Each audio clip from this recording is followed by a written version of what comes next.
നിങ്ങളെ കയ്യിലുള്ള paper centre മടക്കുക. ഒരു പേപ്പർ 3 ടൈപ്പിൽ മടക്കാൻ പറ്റും. നിങ്ങൾക്ക് എങ്ങനെ തോന്നണം അങ്ങനെ മടക്കാം. ഞാൻ ചെയ്യണമൊക്കെ നോക്കി ചെയ്തോളി. സെന്റർ മടക്കുക. പേപ്പർ അങ്ങോട്ടും ഇങ്ങോട്ടും തിരിച്ചു പിടിക്കണ്ട. നിങ്ങൾ എങ്ങനെ പിടിച്ച അങ്ങനെ പിടിക്കുക.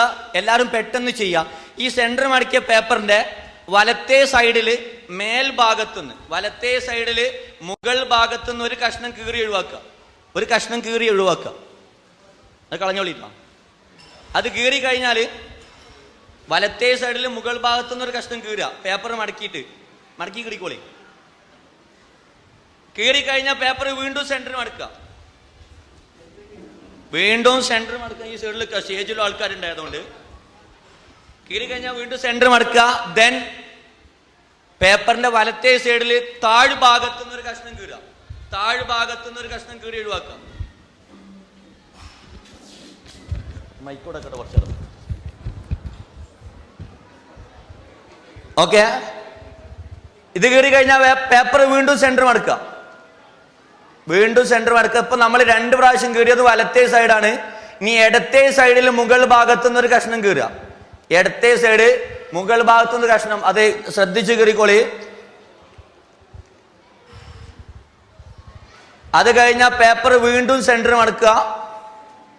ഇനി ഒരു സൈഡും കൂടി കീറാനുള്ളൂ. ഇടത്തേ സൈഡിൽ താഴ്ഭാഗത്തുനിന്ന് കീറുക. ബുദ്ധിമുട്ടുള്ളവർ ആരും കാണാതെ പല്ലിന്റെ സഹായമൊക്കെ തേടിക്കോളി, കുഴപ്പമില്ല. ഇടത്തേ സൈഡിൽ താഴ്ഭാഗത്തുനിന്ന്. ഇപ്പൊ നമ്മൾ 4 സൈഡും കീറിയിട്ടാണ്. 4 സൈഡും കീറിയില്ലേ? ഒന്നുകൂടെ മടക്കിയിട്ട് കീറാൻ പറഞ്ഞാൽ ചിലപ്പോൾ നിങ്ങൾ ഇന്നെ തല്ലും, ഉറപ്പാണ്. അതുകൊണ്ട് ഞാൻ പറയുന്നില്ല. പേപ്പർ നിർത്തിക്കോളി. നിർത്തിയിട്ട് ആ പേപ്പർ ഒന്ന് പൊക്കി പിടിച്ചാണ്. എല്ലാവരും പൊക്കി പിടിക്കും. നേരത്തെ പൊക്കിക്കോളി. പൊക്കട്ടെ. താഴ്ത്തരുത്തിട്ടാ. ഇനി എല്ലാവരും പരസ്പരം നോക്കി. ചില ആൾക്കാർ പത്തായത്തിൽ കൂറ കയറിയ പോലെ ഉണ്ട്. പൊക്കിക്കോളി. ഇനി ഒന്ന് താത്തി, ജസ്റ്റ് ഒരട്ടം താത്തുക. അടുത്ത പൊക്കിണിന് മുന്നേ ഒരു ഓഫറാണ്. ഇവിടെയുള്ള ഏതെങ്കിലും 2 രക്ഷിതാവിന്റെ പേപ്പർ ഒരേപോലെ ഉണ്ടെങ്കിൽ 2 ഞാൻ ഐഫോൺ തരും. 2 രക്ഷിതാവിന്റെ പേപ്പർ ഒരേപോലെ ഉണ്ടെങ്കിൽ 2 ഐഫോണാണ്. പെട്ടെന്നിട്ടാ. ഒരു സമയമുണ്ട്, അതിന്റെ ഉള്ളിൽ കണ്ടുപിടിക്കണം. ഉള്ളൊരു നീറ്റിക്കുക. 2 ഒരേപോലെ ഉണ്ടെങ്കിൽ പെട്ടെന്ന് നീറ്റിക്കുക. ഒരേപോലെ ഉണ്ടെങ്കിൽ നീറ്റുന്ന മതി. ഓക്കെ, ഇവിടെ 2 ആൾക്ക് കണ്ടുപോയോ കേട്ടെ. ബാക്കിയുള്ള കണ്ടുപിടിച്ചോളി.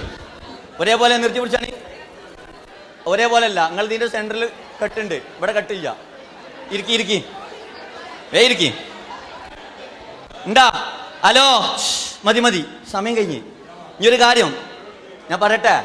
ഒരു കാര്യം മനസ്സിലാക്കണം. ഇത്ര ആവേശം വേണ്ട. കാരണം എന്താ അറിയോ? നിങ്ങളൊരു കാര്യം മനസ്സിലാക്കി. 2 ഒരേപോലെ ഉണ്ടെങ്കിൽ 2 ഐഫോൺ തരാന്ന് പറയും. ഞാൻ എന്താ പൊട്ടനാ? ഉണ്ടാവൂല, ഉറപ്പാണ്. അറ്റ്ലീസ്റ്റ് ആ ഹോളിന്റെ വലുപ്പെങ്കിലും വ്യത്യാസം ഉണ്ടാവില്ല. ഇനി ഒറ്റ കാര്യം പറയട്ടെ. പേപ്പർ താഴ്ത്തി വെച്ചോളി. ഇനി ആവശ്യമില്ല, കളയണ്ടട്ട. വീട്ടിൽ കൊണ്ടുവെക്കുക, ഫ്രെയിം ചെയ്ത് വെക്കുക. മരിക്കണത് വരെ ഞാൻ പറഞ്ഞത് ഓർമ്മ ഉണ്ടാവണം. ഇത്ര നേരം ഞാൻ സംസാരിച്ച് ഞാൻ ഒരാൾ പറഞ്ഞത് കേട്ടിട്ടാ നിങ്ങൾ ചെയ്തതാണോ? അല്ലേ? എല്ലാവരും ഞാൻ പറഞ്ഞത് കേട്ടിട്ടാ ചെയ്തത്, ഒരേപോലെ ചെയ്തത്. എന്നിട്ട് നിങ്ങൾക്ക് കിട്ടിയ റിസൾട്ടോ വ്യത്യാസം ഉണ്ടല്ലേ? ഒരു ടീച്ചറെ ക്ലാസ്സിലിരിക്കണ 50 കുട്ടികൾ ഒരേപോലെ വരൂല. ഒരു ടീച്ചറെ ക്ലാസ്സിലിരിക്കണ 50 കുട്ടികൾ ഒരേപോലെ വരൂല. ഇനി കുട്ടീനോട് അപ്പുറത്തെ കുട്ടീൻ്റെ മാർക്ക് ചോദിക്കണതിന് മുന്നേ ഇപ്പം ചെയ്താണ്ട് ആലോചിച്ച് നോക്കിക്കൊണ്ടി. ഇത്രയും വിവരം വിദ്യാഭ്യാസമുള്ള നിങ്ങൾ ഒരേപോലെ ആവണം ആദ്യം. എന്നിട്ട് എൻ്റെ കുട്ടീനോട് ചോദിക്കുക, എൻ്റെ മാർക്ക് എന്തോ ഓൻ്റെ മാർക്കിൻ്റെ പോലെ ആവാഞ്ഞെന്ന്. മേലാ ചോദിക്കരുത്. ആവൂല. നിങ്ങൾ ആലോചിച്ച് നോക്കി. പഠിപ്പിക്കുന്ന ടീച്ചർ ഒന്നാ, പഠിപ്പിക്കുന്ന കണ്ടന്റ് ഒന്നാ, റിസൾട്ട് ഒന്നാവൂല. ആവുന്നുണ്ടെങ്കിൽ നിങ്ങളതൊക്കെ ഒരേപോലെ വരണേന്ന്. നിങ്ങളൊക്കെ ചെയ്തത് ഒരേപോലെയാണ്. ഞാൻ പറഞ്ഞതും എല്ലാവരോടും ഒന്നിച്ചാ. കിട്ടിയാ? ഇല്ല, കിട്ടൂല. ഇത്രയും പേപ്പർ വേസ്റ്റ് ആക്കിയതേ ഉപകാരം ഉണ്ടാവാൻ വേണ്ടിയിട്ട്.